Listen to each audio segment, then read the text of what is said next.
Alors, bonjour à tout le monde et bienvenue pour ce webinaire sur la publicité solidaire. On va attendre une ou deux petites minutes histoire que tous les participants et les participantes puissent nous rejoindre et on démarrera. Merci beaucoup.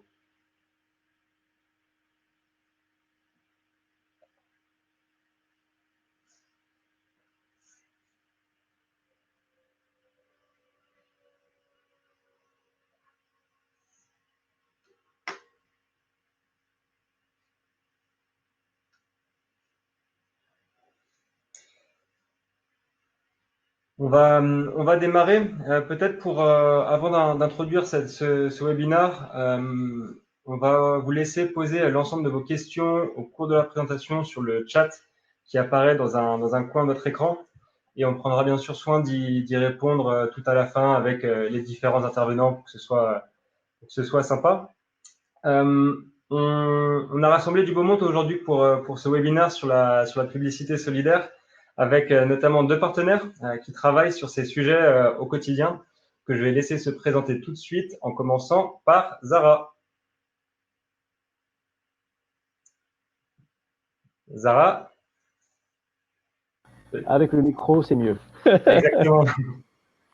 Bonjour à tous, donc je m'appelle Zara, je suis le président fondateur de la fondation Watrox. Merci Zara. Vincent. Salut à tous. Du coup, moi, je m'appelle effectivement Vincent Toublefacher et je suis le fondateur d'une startup à vocation sociale qui s'appelle Goodid et qui a pour objectif de démocratiser la publicité solidaire.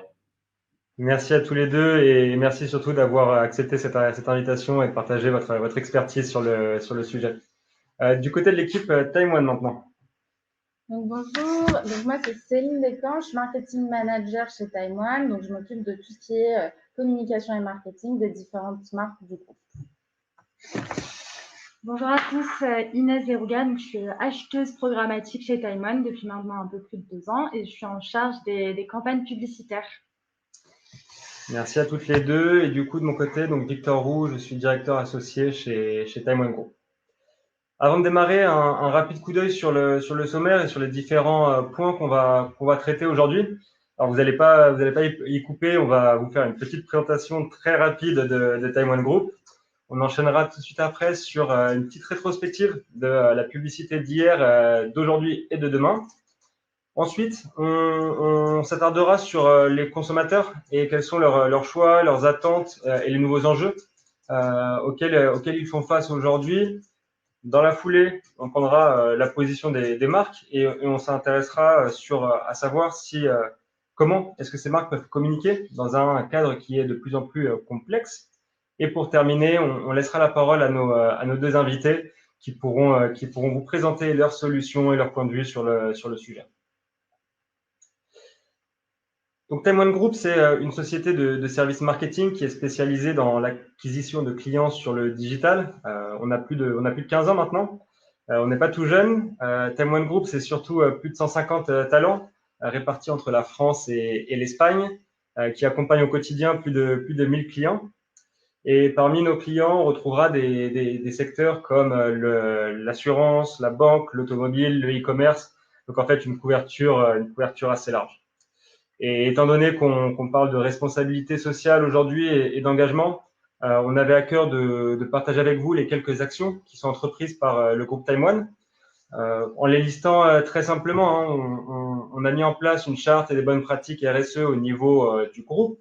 On a également mis en place une charte de responsabilité média qui, là, va redescendre un petit peu plus dans le cœur de notre métier en tant qu'acteur du digital et acteur de la publicité digitale. On est certifié par un label, le label EcoVadis, et on fait partie, on est dans le top 50 des entreprises qui sont évaluées par ce label. Et le dernier point, comme vous le verrez un petit peu plus tard dans le webinaire, la transparence, c'est une question de fond sur ces sujets de responsabilité. Et donc, le groupe Time One est audité annuellement sur ces actions RSE.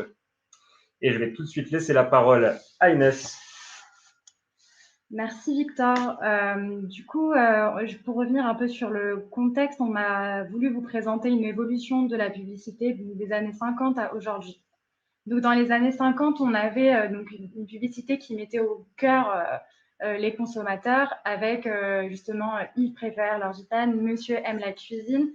et avec même parfois des propos qui peuvent virer au sexisme, là où aujourd'hui, les consommateurs n'accepteraient plus du tout ce type de message.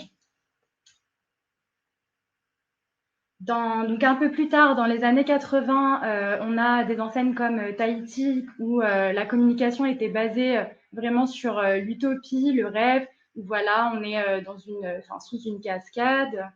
Donc vraiment, le consommateur doit laisser place à son imagination. Plus récemment, dans les années 2000, on a une publicité qui se rapproche du quotidien des consommateurs, avec notamment la célèbre publicité Knacky, où voilà, on a vraiment des valeurs, en tout cas des valeurs des consommateurs français qui sont remises en avant. On a un retour à la réalité. Aujourd'hui, on a des marques qui mettent en avant clairement leur engagement et leur politique RSE dans des publicités. On peut prendre l'exemple de Orange, qui maintenant ne met même plus en avant son service principal, qui est le service téléphonique, mais qui parle clairement du recyclage des téléphones. Donc, en fait, ce qui est sûr, c'est que la publicité doit refléter son époque, elle doit s'adapter aux nouvelles attentes, en tout cas aux nouvelles attentes de leurs consommateurs, qu'il y a un réel sujet, c'est de sortir du lot. Et pour ça, on va tout de suite voir quelles sont justement les nouvelles attentes des consommateurs et les nouveaux modes de consommation. Les Français aujourd'hui sont très concernés par les enjeux sociétaux et environnementaux. Le Covid nous a permis en tout cas de prendre conscience réellement de ça. Avant ça, on a une jeune génération qui est déjà de base beaucoup plus soucieuse de ces sujets-là, donc environnementaux et sociétaux. On a des nouvelles préoccupations et des habitudes de consommation qui changent. Donc mieux manger, le Made in France et l'écologie.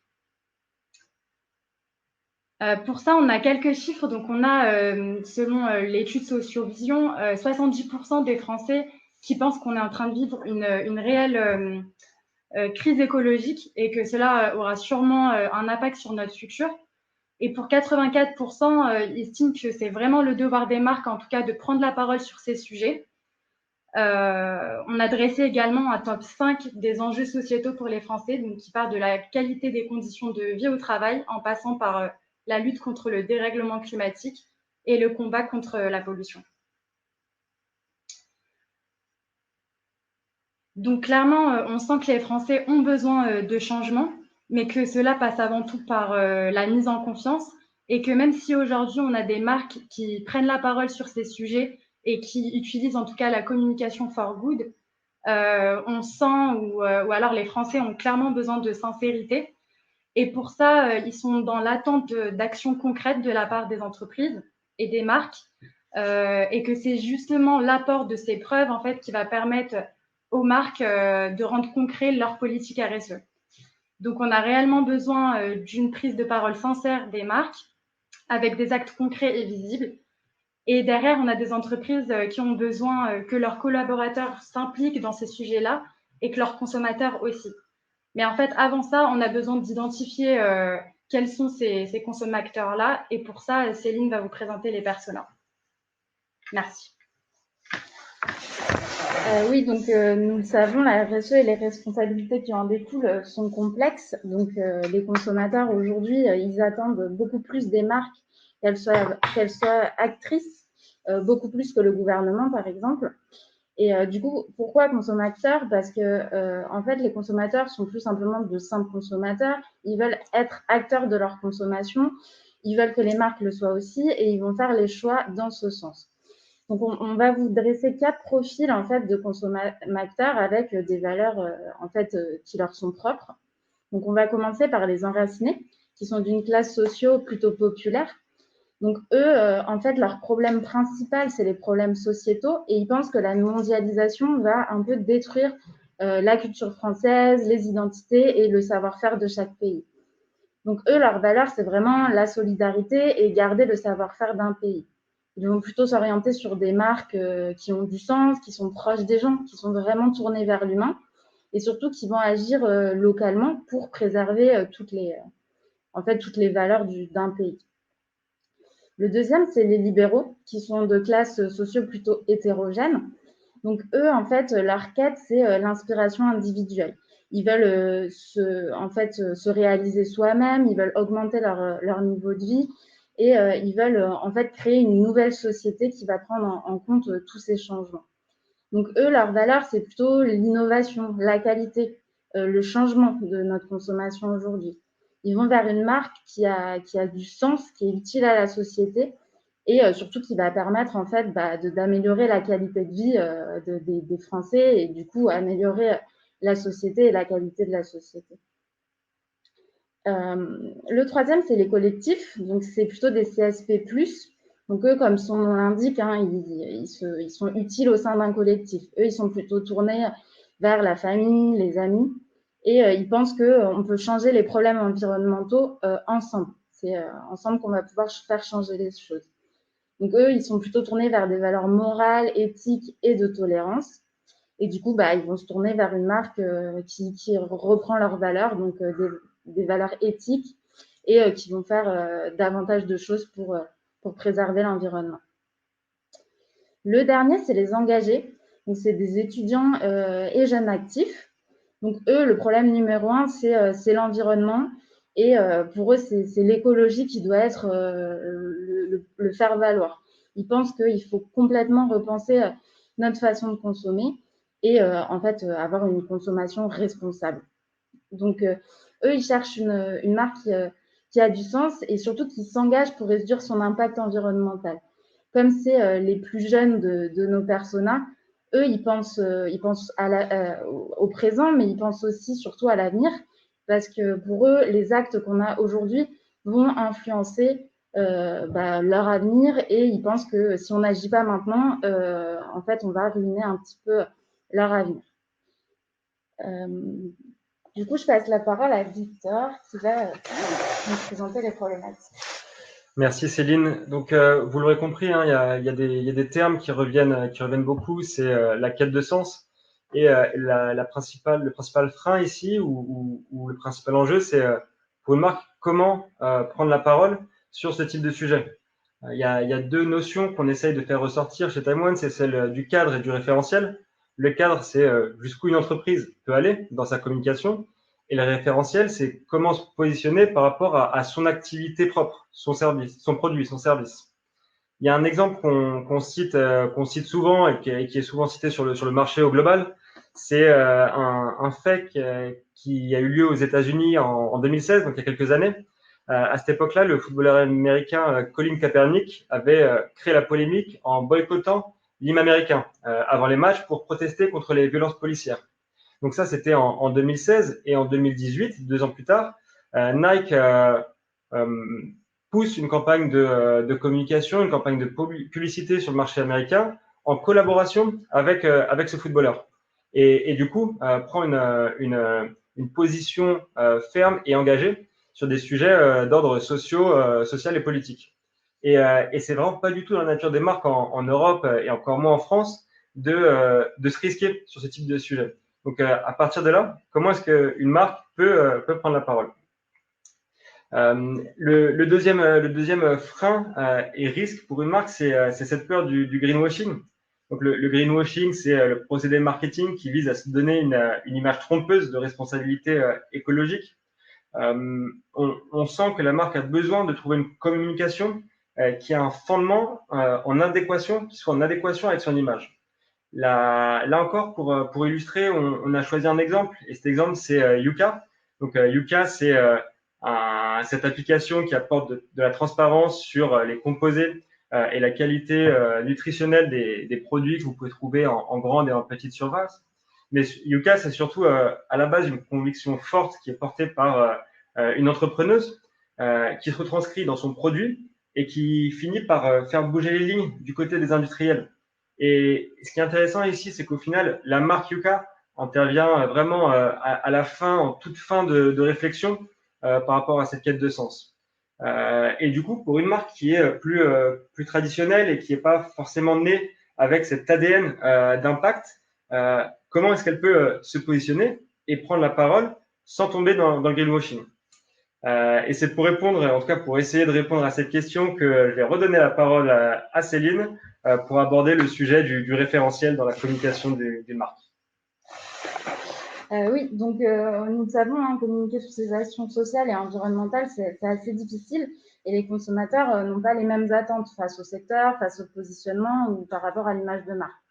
Donc, par exemple, si on prend un business model basé sur l'écologie avec des produits bio ou green, si on prend l'exemple en fait d'une marque où le RSE fait partie du concept fondateur, comme Ben & Jerry's et Innocent, c'est impliqué en fait dans la tête du consommateur, hein, que ce soit fondé ou non. Et après, si on prend aussi le référentiel de taille, donc si on est une start-up ou un grand groupe avec un impact mondial, ou encore le secteur d'activité, ça va être difficile de trouver sa place, de trouver sa valeur ajoutée, et le consommateur va avoir des attentes différentes par rapport à tous ces critères.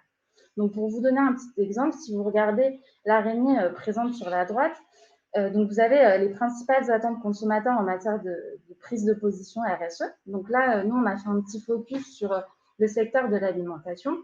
Donc, on le sait depuis beaucoup d'années, les consommateurs ont des attentes très fortes sur le bien manger.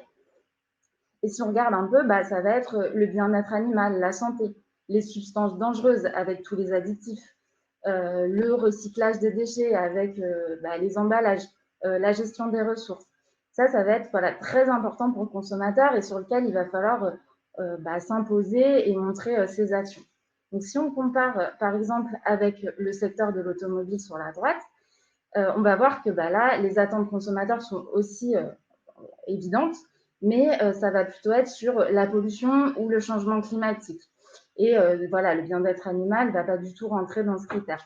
Donc, c'est vrai qu'il va falloir comprendre son secteur, comprendre les attentes pour savoir où communiquer et se positionner. Donc, du coup, on va vous donner quelques clés pour répondre à tout ça.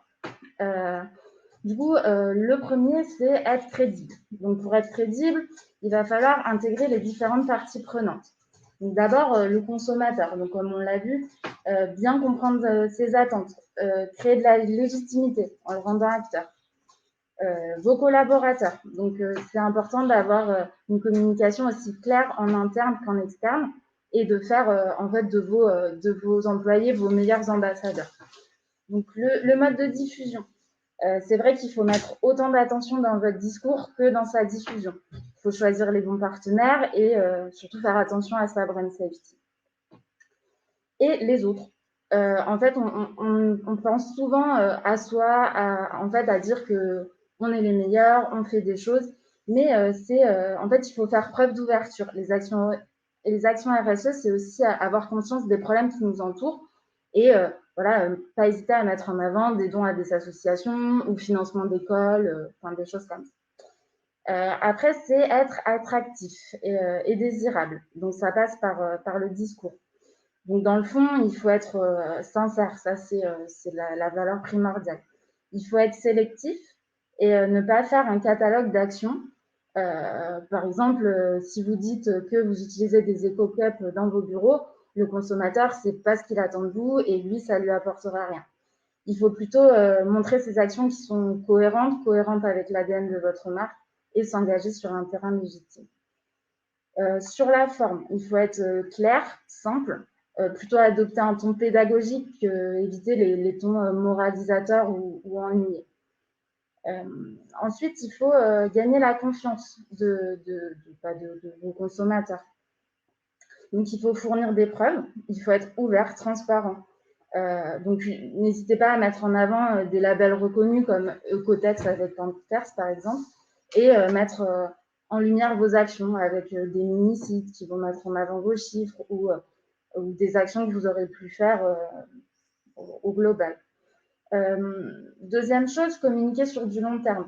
Il faut surtout éviter les actions one-shot qui sont souvent mal vues et qui peuvent perdre complètement la confiance de vos consommateurs. Mettez-le aussi, intégrez-le dans votre communication globale, que le RSE fasse partie intégrante de toute votre communication. Troisième chose, n'hésitez pas à utiliser de nouveaux modèles de communication pour vous démarquer. Donc, on fait un constat. Pourquoi tout ça? Donc, le constat est évident. En 2020, tout le monde communique sur ses actions RSE, toutes marques confondues, tout secteur confondu. Mais en fait, c'est difficile d'être crédible et de gagner la confiance des consommateurs. Les consommateurs sont complètement perdus dans un flux de messages. Ils n'ont pas forcément de preuves. Ils ne savent pas où sont les engagements. Ils ont du mal à trouver sens sur juste des messages.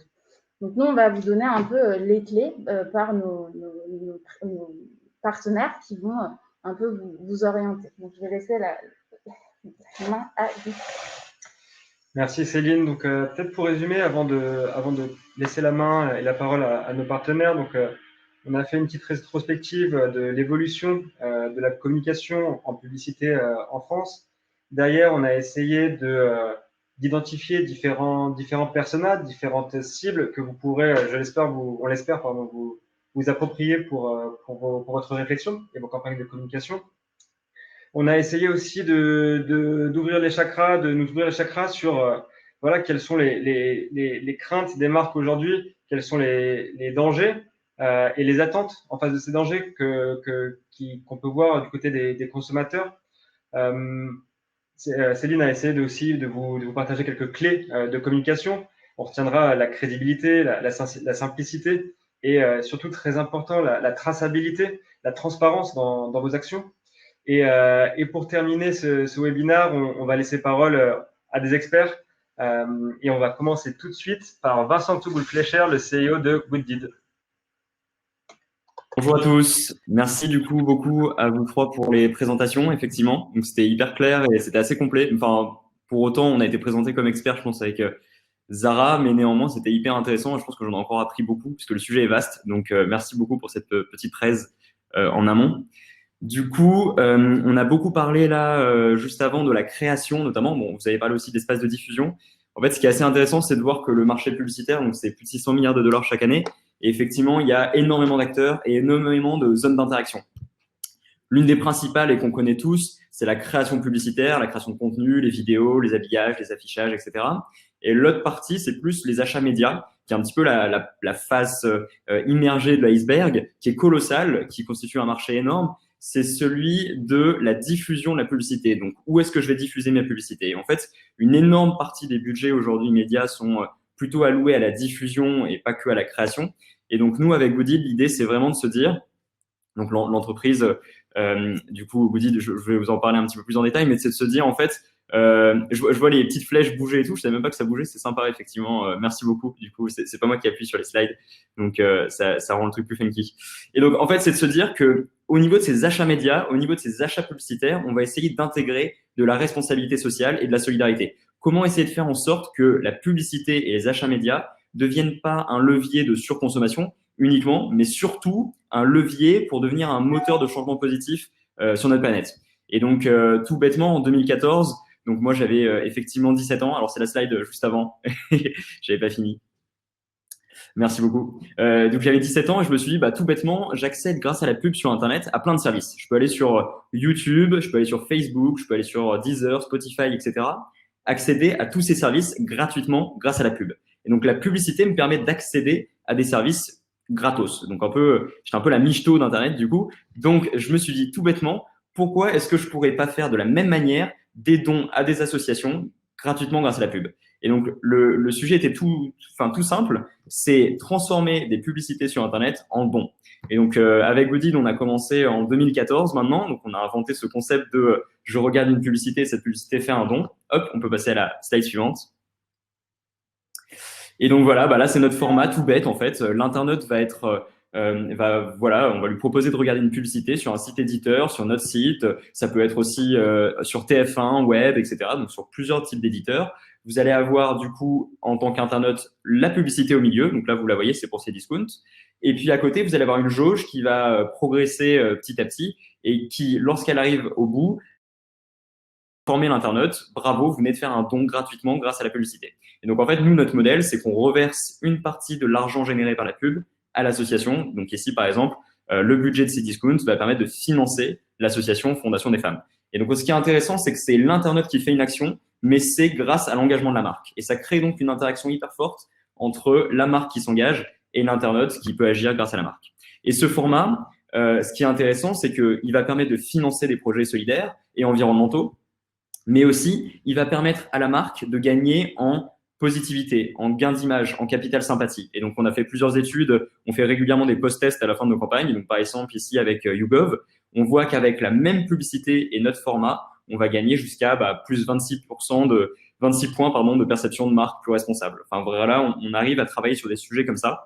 On ne travaille pas uniquement sur les taux de clic, les taux de redirection, parce que dire à un internaute, écoutez, pour le coup, en regardant cette pub, vous allez plus cliquer ou derrière, vous allez plus consommer, ça fait pas partie de notre modèle. Nous, notre modèle, c'est vraiment de dire, la marque s'engage. Aujourd'hui, il est indispensable que toutes les entreprises s'engagent dans tous leurs secteurs, dans toutes leurs activités, dont les achats médias. Et donc, nous, avec Goodid, on offre l'alternative pour que les marques s'engagent à travers leurs espaces publicitaires. Voilà. On peut aller à la slide suivante. Merci. Et donc, nous, on reverse 60% de tout ce qu'on gagne en tant qu'entreprise sociale aux nos associations partenaires. On travaille avec plus de 200 associations partenaires. Donc, notre objectif, c'est vraiment, et c'est très important, on parlait de crédibilité, de légitimité sur certains combats pour les marques. Et donc, nous, on travaille avec plus de 200 associations partenaires qui ont référencé des projets concrets chez nous. Donc, on a plus de 1000 projets qu'on peut financer sur des sujets liés à l'agriculture, à la transition agricole. Avec Danone, on va travailler sur des sujets liés aussi à l'alimentaire, avec Carrefour aussi, avec BNP, par exemple, plus sur des sujets liés à l'entrepreneuriat social. Chaque marque a un combat sur lequel elle est légitime. Elle peut pas être légitime sur tous les combats, mais par contre, elle a un peu un cheval de bataille et nous, grâce à tous nos partenaires associatifs, on va trouver la cause qui lui est chère et sur laquelle elle peut sensibiliser le grand public. Et donc là, il y a un petit souci sur les chiffres, je vois tout en bas à droite, my bad du coup, mais on a financé effectivement plus de 2 millions d'euros maintenant de projets associatifs. Là, on attaque maintenant le 3e million d'euros. Cette année, ça va être plus de 2 millions d'euros de publicités solidaires qui ont été diffusées via Goodid juste en 2020. Donc, il y a une énorme croissance de notre modèle. Là, on l'a vu dernièrement avec les CGV, des modèles télé, etc. Donc, on a inspiré pas mal de l'écosystème publicitaire et notamment d'autres acteurs. Et du coup, on est très content parce que pour le coup, il y a énormément de choses à faire pour essayer de faire en sorte que le secteur de la publicité soit plus responsable et plus solidaire. Donc, on travaille avec plus de 150 marques. Il y en a plein d'autres à les convertir à la publicité solidaire. Et donc, lorsqu'on travaille avec des acteurs aussi comme Time One, par exemple, pour nous, c'est hyper important parce qu'ils ont cette expertise de publicité et de programmatique et de ciblage. Et nous, l'associer à nos valeurs sociales et solidaires et notre expertise plus liée à la solidarité, voilà, ça fait un mix qui est assez intéressant. Donc, on est très content du coup de vous présenter ça aujourd'hui. Voilà. Par exemple tout bête, pour le coronavirus, donc ces derniers mois, donc c'était en 2 mois lors du confinement, on a collecté plus de 135 000 euros grâce à plusieurs annonceurs. Donc voilà, Crédit Agricole, la Banque Postale, Jules, La Poste, Cdiscount, Intermarché, etc.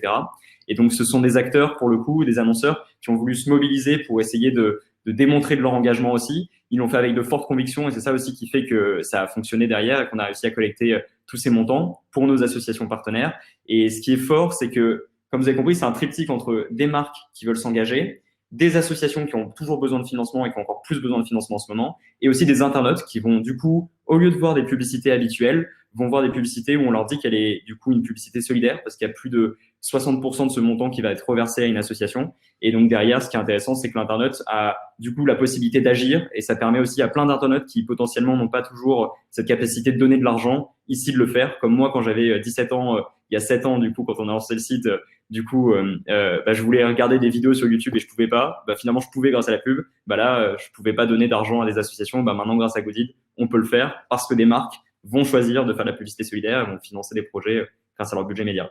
Donc voilà, chaque mois, on touche 10 millions d'internautes grâce à ça et grâce à nos marques partenaires. Donc, on sera ravis, grâce à vous, annonceurs, média traders, Time One, de diffuser plus de publicité responsable et solidaire.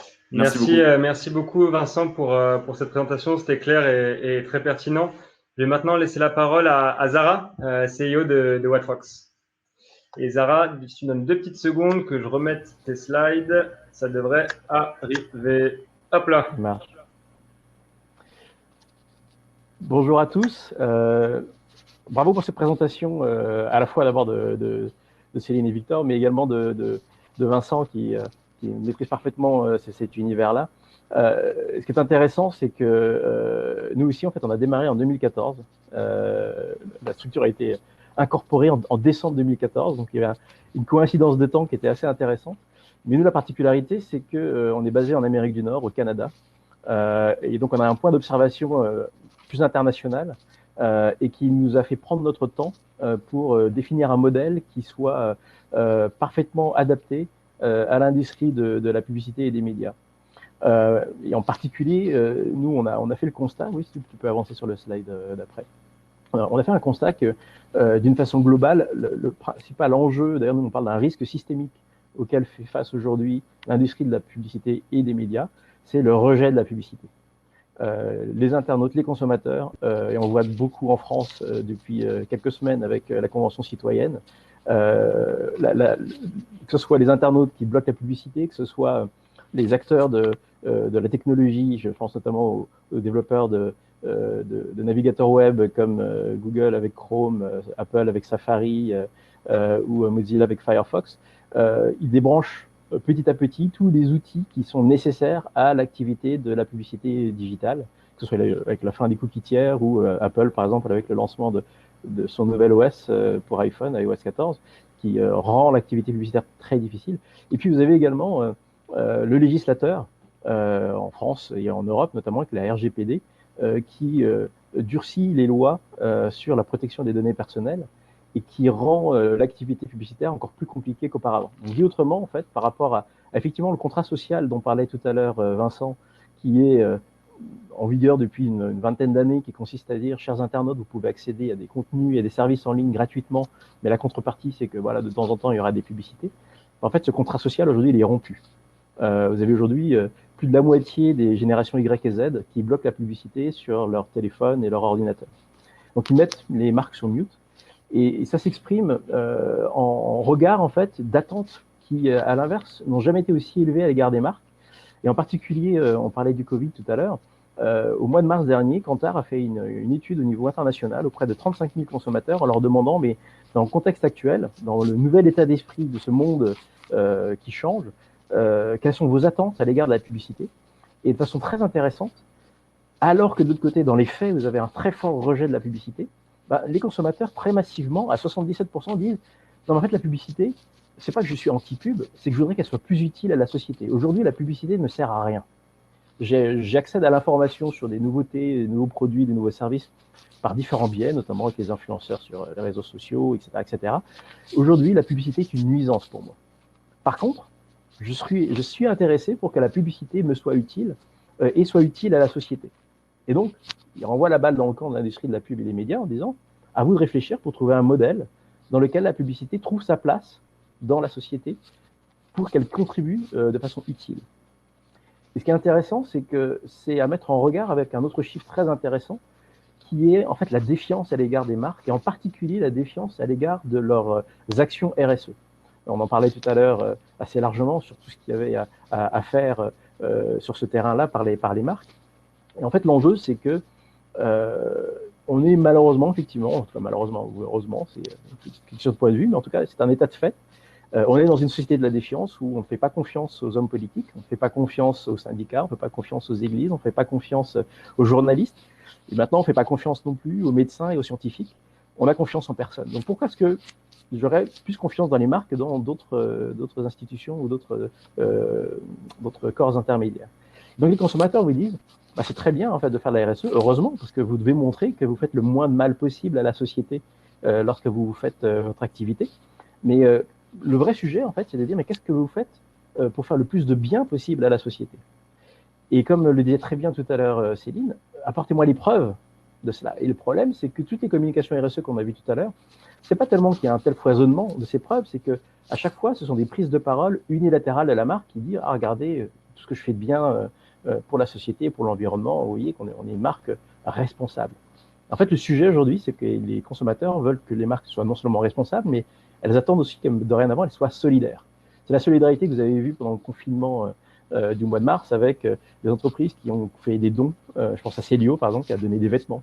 Je pense également à L'Oréal, qui a fabriqué des liquides hydroalcooliques plutôt que de fabriquer des parfums. Je pense à Accor, qui a ouvert des chambres d'hôtel pour accueillir du personnel soignant, des femmes battues, malheureusement, également des SDF. C'est cette solidarité-là, aujourd'hui, ces valeurs de solidarité que les consommateurs attendent.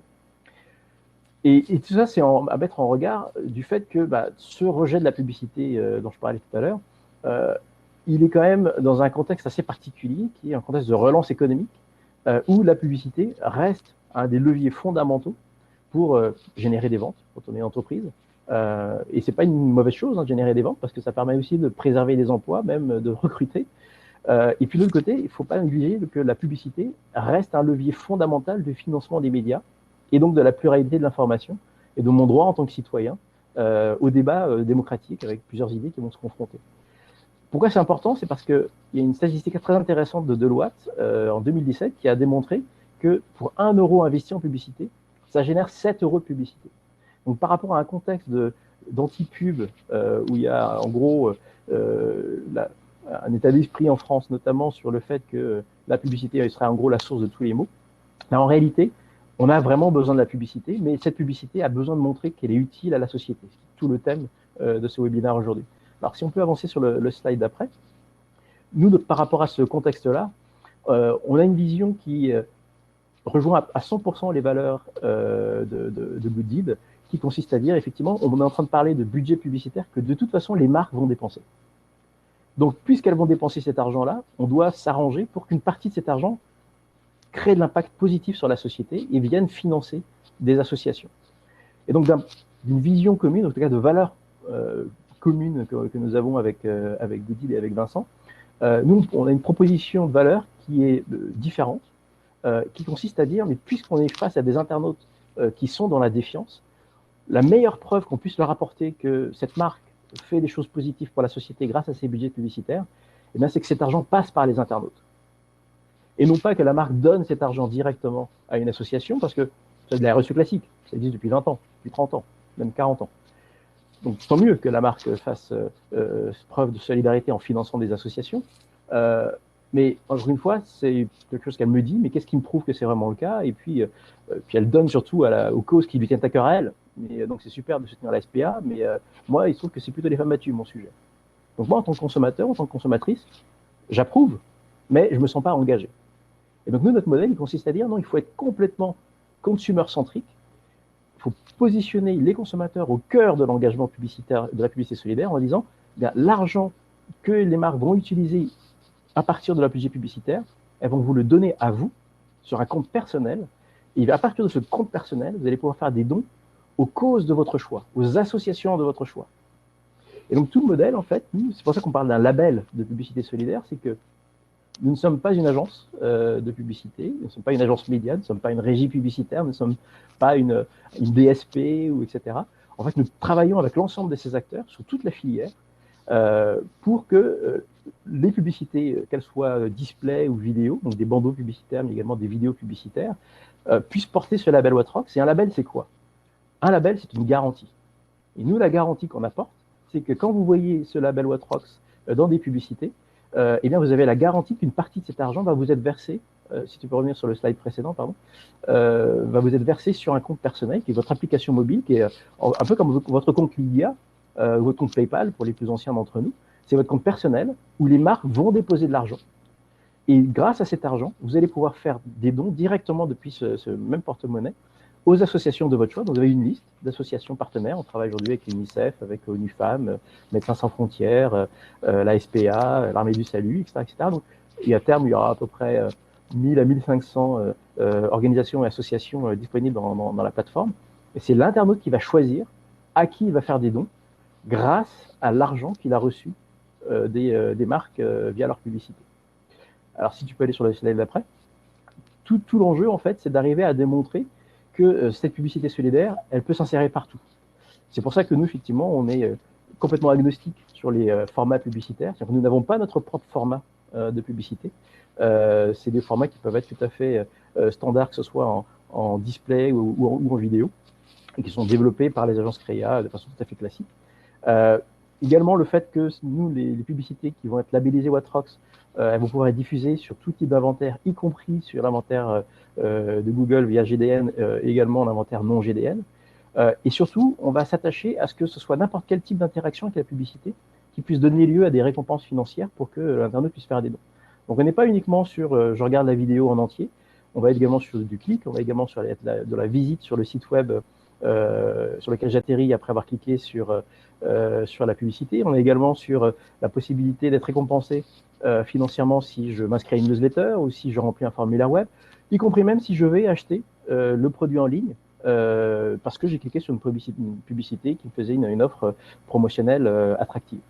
Et donc toute l'idée, c'est d'être sur l'intégralité du funnel publicitaire, comme on dit dans le jargon, depuis le haut de ce funnel jusqu'en bas de ce funnel, et en disant à chacune de ces étapes, l'internaute peut être récompensé avec de l'argent qu'il va pouvoir utiliser pour faire des dons via notre plateforme. Et tout l'intérêt, c'est que ça permet de revaloriser la publicité sur Internet et de dire voilà pourquoi est-ce qu'effectivement vous allez avoir un intérêt pour le faire.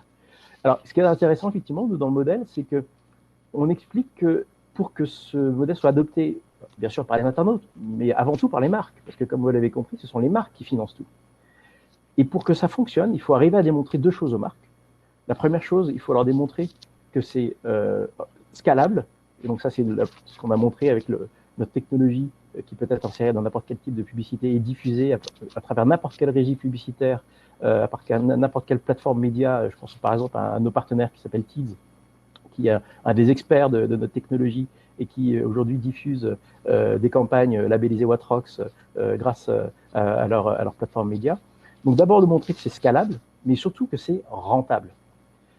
Encore une fois, on est dans un contexte de crise économique où chaque euro compte.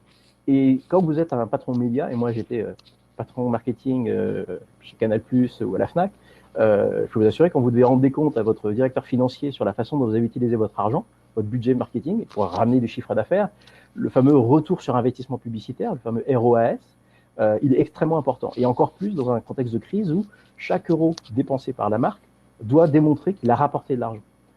La bonne nouvelle du modèle que nous on a développé, c'est en disant, bah voilà, vous n'avez pas besoin de sacrifier une partie énorme de votre budget publicitaire pour créer de la solidarité et créer de la valeur pour la société. Nous, ce qu'on vous propose, c'est au moins 1%. Prenez au moins 1% de votre budget. Et en fait, vous allez voir, et ça a été mesuré par nos partenaires, en particulier Publicis Media, vous allez avoir une baisse du coût au clic et une baisse du taux de complétion, du coût de complétion vidéo. Et donc, vous allez améliorer la rentabilité de vos campagnes. Donc, dit autrement, non seulement, effectivement, comme l'expliquait très bien Vincent, vous allez avoir un bénéfice d'image, une préférence consommateur qui va se renforcer, une affinité avec cette marque, mais plus intéressant encore, en fait, vous allez rentabiliser vos investissements marketing parce que c'est uniquement 1% de votre budget qui a été utilisé. Alors moi, j'ai pas dit ça. Moi, j'ai pas parlé de rentabiliser la solidarité pour le coup, hein, Zara. Non, mais nous on le dit. Nous on dit pour que les marques puissent adopter ce modèle-là et vraiment sans avoir de frein et 15 000 débats en interne, est-ce qu'on fait, on fait pas. Si on leur dit qu'effectivement, regardez, non seulement vous avez ce bénéfice d'image, mais surtout c'est rentable pour vous, il n'y a aucune raison de ne pas basculer dans la solidarité. C'est sûr que si pour 500 000 euros de budget, il y en a 5 000 qui va à une association derrière, il n'y a pas beaucoup de freins à dire que la publicité est solidaire, effectivement, mais est-ce qu'elle l'est vraiment? Je ne suis pas sûr. Mais bon.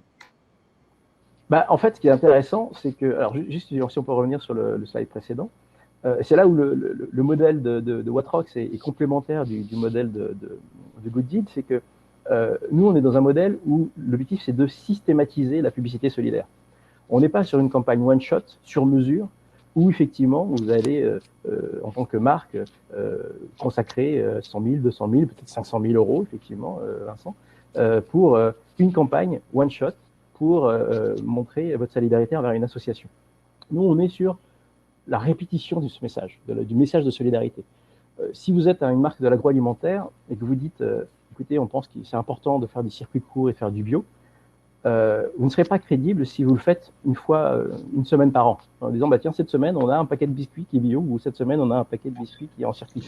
Zara, non, vous devez le montrer toute l'année. Oui. Excuse-moi de te couper, il nous reste 15 minutes et il y a quelques questions qui sont tombées, donc ce qui serait cool, c'est qu'on puisse terminer là si tu as une conclusion à adresser. Je termine. Et derrière, je prendrai les questions et on introduira avec Vincent pour pouvoir y répondre. Ça marche? Absolument. Merci beaucoup. Absolument. Et ce qui est intéressant, encore une fois, dans le modèle, nous, et c'est pour ça que c'est encore une fois complémentaire de ce que propose Good Deed, nous, encore une fois, on est dans la systématisation et vous ne pouvez pas vous revendiquer de valeur juste une fois par an, ou 2 fois par an, ou même 5 fois par an. Ça doit être systématique. Si vous faites du bio, vous le faites toute l'année. Que vous soyez le fabricant agroalimentaire ou que vous soyez le distributeur. Et donc, nous, on est dans l'idée que, effectivement, le marché français de la publicité sur Internet, en gros, pour arrondir 5 milliards d'euros, Si on prend 1% de ces 5 milliards d'euros, effectivement, ça commence à représenter des charges colossales, en l'occurrence 50 millions d'euros. Donc, encore une fois, c'est une vision différente de dire soit est-ce que je fais du one-shot dans l'année, ou est-ce que j'en fais une politique systématique où j'affirme mes valeurs, publicité après publicité, campagne après campagne. Merci Zara, merci Vincent. Juste pour conclure sur ce webinaire, avant de redonner la parole aux intervenants et pour répondre aux questions des spectateurs. Donc déjà, merci beaucoup à tous les deux pour avoir pris la parole, pour avoir été précis et avoir apporté de la visibilité sur vos solutions respectives. Chez Time One, on est très fiers de pouvoir accompagner nos clients dans leur stratégie et dans la réflexion sur ces sujets-là, en nous appuyant sur des partenaires comme vous. Là où nous, on va jouer un rôle dans la compréhension stratégique de ces investissements en publicité solidaire au milieu d'un mix média qui est déjà complexe. On est très content et fiers de pouvoir s'appuyer sur une expertise et une réflexion qui, pour des acteurs comme vous, date maintenant depuis de plusieurs années. Alors, on va passer à la partie questions-réponses. Je vais juste nous mettre sur une slide un petit peu plus sympa et je vais repartir sur le chat. Alors, la première question, c'est: pensez-vous que les marques doivent se réinventer par rapport à leur discours actuel? Et je vais laisser Vincent, si tu le souhaites, répondre à la question. Je peux répéter si je suis allé trop vite. Je veux bien. Quelle était la question? Okay. La question, c'est Claire qui nous pose la question. Pensez-vous que les marques doivent se réinventer par rapport à leur discours actuel? En fait, alors il y a la marque et l'entreprise. Donc la marque, elle est censée représenter les convictions, l'engagement, que ce soit le produit qui est vendu ou même les valeurs de la marque, enfin de l'entreprise. Mais du coup, la marque, c'est vrai que c'est le rayonnement de la stratégie de l'entreprise auprès des consommateurs et de ses partenaires. Et en fait, moi, je pense que avant de parler de marque ou quoi, il faut parler de rôle de l'entreprise au sein de la société. Enfin, de faire avec Goodid, en fait, c'est créer une entreprise. Donc nous, effectivement, on ressemble plus un acteur de la publicité en ligne. Et donc, du coup, nous, ce qu'on essaie de faire, c'est créer cette entreprise et qu'elle ait un rôle dans la société qui œuvre pour le bien commun. Et donc, essayer de créer une entreprise qui est moteur de changement positif au sein de la société, qui n'a pas juste pour rôle de créer du profit économique, mais derrière aussi qui va se démarquer parce qu'elle va faire avancer les choses vers une utilité sociale. Et donc, je pense qu'avant de parler du rôle de la marque, il faut essayer de vraiment remonter le débat vers quel est le rôle de l'entreprise au sein de la société. Et ça, en France, on en parle pas mal en ce moment avec justement tous ces sujets autour de la loi Pacte, etc., les entreprises sociales. Et il y a vraiment des gros mouvements autour justement de ce sujet, voilà, des entreprises même à mission, etc. Donc, une fois que l'entreprise incarne ses valeurs et que son rôle au sein de la société est bien défini, effectivement, on pourra parler plus de rôle de la marque. Et ensuite, une fois qu'on a parlé du rôle de la marque, on peut aller plus loin, effectivement, dans les messages qu'elle va diffuser, etc. Mais le débat profond, je pense qu'il se retrouve vraiment dans le rôle de l'entreprise. Après, nous, aujourd'hui, les solutions comme les nôtres, elles jouent un peu les pompiers à droite, à gauche pour faire en sorte que, comme le disait Zara tout à l'heure, lorsqu'il y a de la publicité, elles puissent, auprès des consommateurs, des internautes et des associations, servir un rôle qui soit encore plus élevé, donc qui puisse financer des projets solidaires et écologiques. Mais c'est vrai que tant que l'entreprise aura juste pour objectif de maximiser son profit économique, on risque derrière d'avoir un rôle au sein de la société qui est quand même un peu superflu aujourd'hui. Donc, c'est super pour le développement économique des sociétés, mais c'est vrai qu'il faudrait aller un petit peu plus loin. Et donc, l'utilité de l'entreprise, je pense, avant l'utilité de la marque. Voilà. Merci Vincent. Pour la question suivante, on va te l'adresser, Zara, si tu le souhaites. La question, c'est faut-il s'orienter sur un discours 100% RSE ou allié avec de la communication plus traditionnelle, plus classique? En fait, ça rejoint d'ailleurs la question à laquelle Vincent vient de répondre et je rejoins absolument ce que vient de dire Vincent.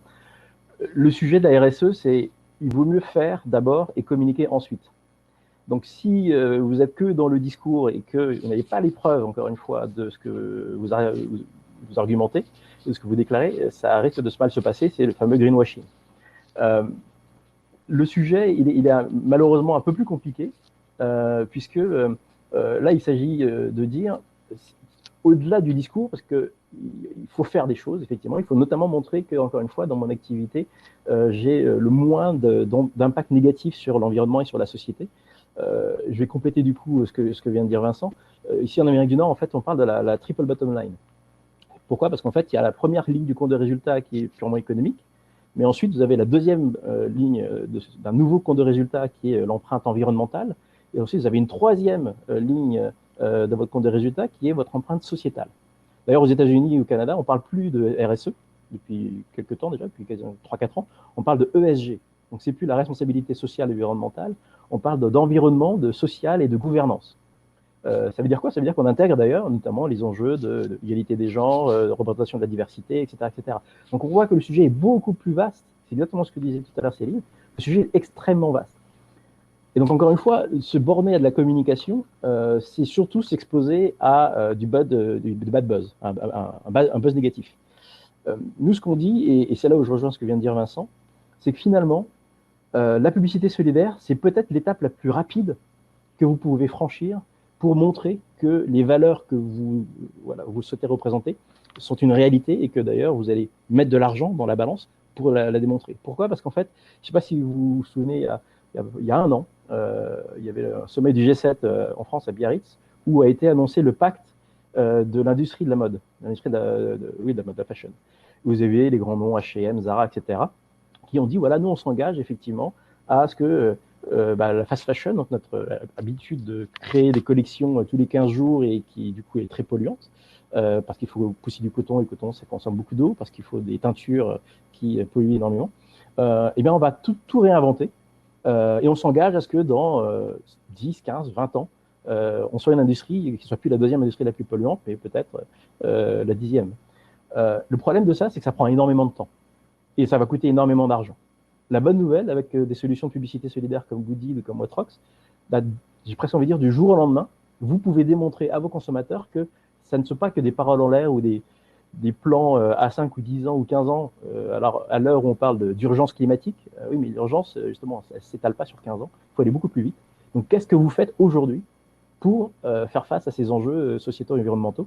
La publicité solidaire, j'ai presque envie de dire, c'est l'étape la plus simple à franchir aujourd'hui pour montrer à vos consommateurs que les valeurs que vous revendiquez se concrétisent monétairement par le soutien au financement des associations. Donc, c'est une réponse un peu longue, mais c'est pour dire que une bascule du discours, c'est une chose. Encore une fois, encore faut-il en apporter les preuves. Et la publicité solidaire est aujourd'hui la preuve la plus rapide qu'une marque puisse apporter. Merci Zara. La prochaine question, elle nous est posée par Jake et vous allez pouvoir y répondre tous les deux, chacun à votre tour. La question, c'est la suivante. Est-ce que ce mouvement, cette prise de conscience concerne uniquement la France ou d'autres pays dans le monde? Et la suite, c'est avec de tels noms anglicisés, quelles sont les actions à venir pour Watrox et Gooddeed à l'international? Et je vais passer le relais du coup à Vincent pour prendre la parole. Effectivement, du coup, bonne question. Alors nous, en fait, on a lancé une première version. En fait, Gooddeed, ça s'est monté petit à petit, c'est-à-dire que au tout début, on était juste un site et une appli en fait en 2014 lorsqu'on s'est lancé. C'était un site qui permettait uniquement aux internautes de venir sur le site, choisir un projet d'association, regarder une publicité et ça finance le projet. Donc on a toujours ce site et cette appli. On réunit aujourd'hui en France plus de 350 000 donateurs. Donc c'est une des plus grandes communautés de donateurs en France qui sont plutôt jeunes. C'est assez attrayant pour les associations avec lesquelles on travaille et les marques. Et du coup, après, on a créé effectivement tout cet écosystème publicitaire. Aujourd'hui, on est présent sur TF1, sur Teads, sur différents réseaux publicitaires ou sur tout cet écosystème. Donc, on touche plus de 40 millions potentiels français par mois. On peut avoir ce petit format qui dit à l'internaute, voilà, en regardant cette publicité, vous faites un don. Et donc ça, à partir du moment où c'est plus qu'un site et une appli Gooddeed, où il y a plus juste ce côté communautaire et que c'est donc un format qui s'intègre un petit peu partout. Donc ça fait plusieurs années du coup qu'on fait ça. On a aussi une solution programmatique. En fait, c'est très simple d'aller à l'international. Et ce qui est marrant, c'est que lorsqu'on avait lancé le site en version internationale il y a plusieurs années, on avait eu des articles déjà au Liban, on était passé dans Wired, en Allemagne, dans le Huffington Post aux États-Unis. Enfin, on avait des articles au Japon. Donc c'était assez rigolo. Il y avait vraiment, on n'a jamais su lire l'article en japonais, mais pour le coup, il parlait du concept de Gooddeed, il parlait de ce qu'on faisait, etc. Et on voyait déjà qu'il y avait un fort attrait de la part des internautes sur ce modèle, parce qu'en fait, aujourd'hui, tous les modèles sur Internet, le premier business model d'Internet, ça reste la pub. Donc, il faut trouver un moyen de rendre cet écosystème et ce business model plus équilibré, plus sain et du coup plus vertueux. Et donc, ce qu'on essaie de créer du coup avec ce sujet de publicitaire, c'est de publicité solidaire. En tout cas, c'est vraiment ça, c'est essayer de donner un peu plus d'équilibre à cet écosystème pour essayer de le tenir, faire en sorte que les internautes acceptent mieux la publicité, les annonceurs et plus de rôle aussi au sein de cet écosystème.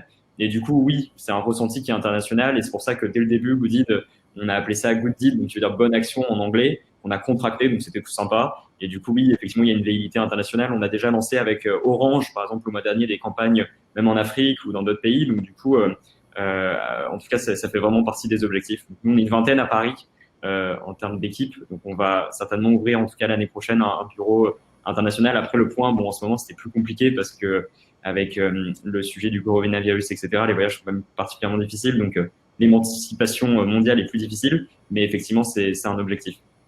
Voilà. Merci, merci Vincent. Zara, je vais peut-être reposer la question pour que ce soit plus frais. Donc, est-ce que ce mouvement ou cette prise de conscience concerne uniquement la France ou d'autres pays dans le monde? Et avec un nom aussi anglicisé que Watrox, quelles sont les ambitions internationales? Nous, alors, première partie de la question, oui, c'est vraiment une prise de conscience internationale. En particulier, nous, étant en Amérique du Nord, on a la chance de pouvoir mesurer ça de façon très forte. Ce qui est intéressant, c'est que les motivations sont assez différentes. Notamment aux États-Unis comme au Canada, il y a une très forte motivation sociétale, notamment liée depuis 2-3 ans le mouvement MeToo, et plus récemment le mouvement Black Lives Matter, ou au Canada même Black and Indigenous Lives Matter, puisque il y a tout un enjeu également au niveau de ce qu'on appelle les Premières Nations. Donc, on ne parle pas d'Indiens d'Amérique, ça n'existe pas. On parle de Premières Nations. Et justement des brutalités policières auxquelles ces Premières Nations font également face, comme les minorités noires en Amérique du Nord. Donc, il y a aussi une prise de conscience environnementale, mais aujourd'hui, c'est très cristallisé par ces sujets-là. Et effectivement, les consommateurs nord-américains challengent beaucoup les marques, notamment avec quelque chose qui n'a pas eu tant d'écho que ça en France, mais qui ici continue encore au jour d'aujourd'hui d'être extrêmement puissant. C'est le boycott de la publicité sur Facebook, sur Instagram, sur Twitter, avec un hashtag qui disait Stop Hate for Profit. Donc, c'est une façon de dire aux marques, quand vous faites de la publicité sur ces réseaux, en fait, vous cautionnez le fait que ces plateformes ne modèrent pas, ne suppriment pas des posts à caractère raciste, homophobe, etc. etc. Et d'ailleurs, pas plus tard qu'il y a 2 jours, Mark Zuckerberg a pris position, enfin, en disant finalement, on va censurer les posts négationnistes des néo-nazis extrême droite. Ce qui peut paraître une évidence pour beaucoup de gens, mais visiblement, ça a pris beaucoup de débats chez eux. Donc, c'est vraiment un état d'esprit très différent et des motivations très différentes, mais on va dans la même direction, qui consiste à dire l'industrie de la publicité sur Internet doit changer. Elle doit être plus le reflet des valeurs des internautes et des marques qui sont présents. Et que pour cela, effectivement, il y a des décisions à prendre en termes de publicité responsable, donc notamment de décider où est-ce que je mets ma pub ou de quoi je fais la pub, mais également de publicité solidaire. Et nous, effectivement, comme tu le disais, on a nous aussi un anglo-saxon, mais j'ai envie de dire que c'était un peu naturel, parce que nous, on est à Toronto, au Canada, qui est une province à majorité anglophone. Et nous, effectivement, on est déjà international, puisque, effectivement, on a déjà des activités en France, mais également au Canada et aux États-Unis. La particularité de la technologie que nous, on a développée, c'est que, comme nous ne sommes pas une agence, nous ne sommes pas une régie, nous ne sommes pas non plus une DSP, etc., en fait, nous, on ne fournit que des tags. Et des tags, par définition, ils peuvent se poser dans n'importe quelle publicité, n'importe où dans le monde. Donc, il se trouve que nous, effectivement, on a aussi eu déjà des campagnes déployées à l'échelle internationale, je pense notamment à LVMH, sans aucune difficulté, puisque c'est juste de la publicité qu'ils vont diffuser, notamment via des plateformes comme Teads, qui est un de nos partenaires stratégiques. Ce qui est intéressant d'ailleurs, c'est que nous allons lancer notre activité aux États-Unis début 2021, donc c'est quand même le premier marché mondial de la publicité, en partenariat avec le groupe L'Oréal, puisque nous venons d'annoncer il y a 2 jours que nous avons rejoint le programme d'accélération des startups du groupe L'Oréal, qui a donc décidé de labelliser ces campagnes publicitaires avec Watrox, et ceci pas uniquement en France, mais à l'échelle mondiale. Et c'est grâce à eux, notamment, qu'on va pouvoir se lancer aux États-Unis, également avec Teads, qui est un de nos partenaires historiques, également avec Freewheel, également avec Publicis Media, qui a été parmi les premiers à nous soutenir dans notre démarche en France. Et tout l'avantage qu'on a dans notre modèle, c'est une scalabilité absolument totale, puisqu'encore une fois, nous, à la fin de la journée, c'est une technologie basée sur des tags que vous allez encapsuler dans vos publicités et derrière, vous les diffusez via vos process et vos partenaires habituels, agences, régies ou... Merci Zara. Une autre question pour Vincent qui nous vient de Claire. Comment lutter contre le greenwashing? Un vaste sujet. C'est je sais pas combien de temps il nous reste, mais effectivement. Ouais, vous avez 2 heures. Alors, il y a pas mal de sites maintenant qui sont sympas et qui permettent de traquer un petit peu ça et d'avoir des informations sur les marques. Alors, je suis tombé sur un il n'y a pas longtemps. J'essaierai de vous le retrouver et de vous le mettre en commentaire. Mais il y a quelques services comme ça qui permettent de voir un petit peu quel est l'impact écologique, surtout des marques sur la société et sur la planète. Du coup, ça permet de checker un peu rapidement. Après, comment lutter contre le greenwashing? Je pense que, en tout cas, nous, je vais répondre un petit peu. Ce qu'on fait chez Godit, c'est qu'on travaille pas avec toutes les marques. On sélectionne quand même les entreprises avec lesquelles on travaille.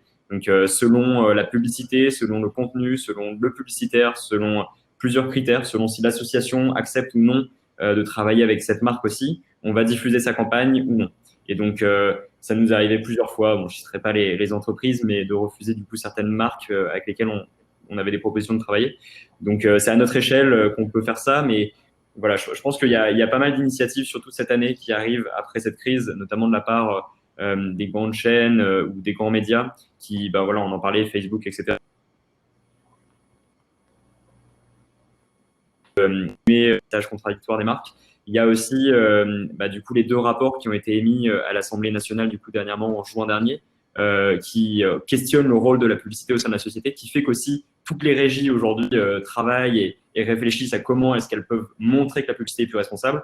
Aujourd'hui, la meilleure manière de le faire, c'est de se tourner vers des acteurs comme les nôtres, pas comme nous, mais en réalité, il y a une réflexion beaucoup plus profonde à faire. Effectivement, quel est le rôle de la société, de la publicité dans la société? Et ça, ce qui est bien, c'est qu'en tout cas, c'est un sujet qui est devenu politique, qu'il avait déjà été avec les premières lois, mais là aujourd'hui, qui devrait aller plus loin. Donc voilà, je pense que en tout cas, une manière lente mais radicale de faire avancer les choses, elle reste politique. Donc c'est bien qu'ils se soient emparés du sujet. Après, nous, à notre échelle, comment éviter le greenwashing?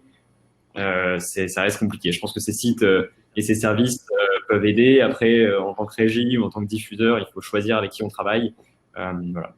Après, ce qui est compliqué aussi, c'est que en face, à chaque fois, on a des gens qui sont convaincus, c'est-à-dire que les directions marketing, etc., sont à chaque fois mues par des bonnes intentions. Lorsqu'elles veulent aller chercher des supports qui sont plus solidaires ou plus sociaux, c'est sûr qu'elles ont vraiment une velléité avec ce sujet. Donc, voilà, il y a un questionnement des convictions de la personne en face qui représente la marque, mais aussi beaucoup de la marque. Et ça, c'est plus dur. Voilà. Alors, je vais... Merci Vincent. Il y a une dernière question qui t'est adressée, Zara. Ouais. Tu parlais à un moment donné d'un modèle qui est scalable et Béatrice nous demande est-ce que tu peux expliquer et détailler ce que tu entends par un modèle scalable, justement? Un modèle scalable, c'est un modèle dans lequel tu n'as pas de friction.